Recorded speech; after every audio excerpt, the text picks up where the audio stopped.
On November 5th, Americans elected Donald Trump with clear goals: boost their financial well-being, lower costs for essentials like gas and groceries, and restore order at the southern border. However, recent moves from Trump suggest a broader and more controversial agenda than voters likely anticipated.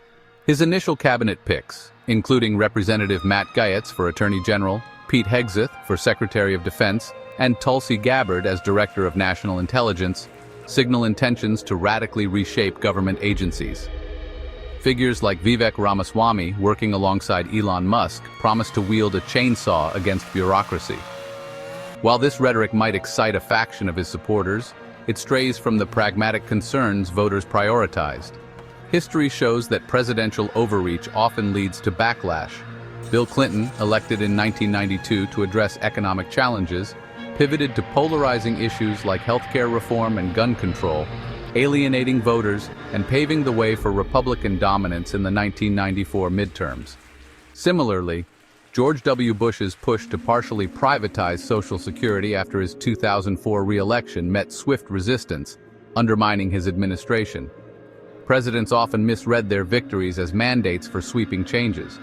Lyndon B. Johnson's press secretary, George Reedy, described this overconfidence as a state of euphoria that blinds leaders to the limits of their power.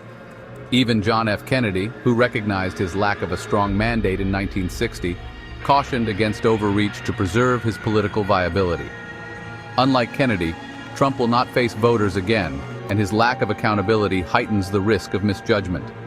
His actions so far suggest a willingness to push beyond the limits of his electoral mandate, prioritizing personal grievances and radical reforms over the practical concerns of his constituents. Steve Bannon's ominous remark, "It ain't morning in America," underscores the stakes. For Trump to succeed, he must remember the priorities that brought him to power, or risk squandering his hard-fought victory.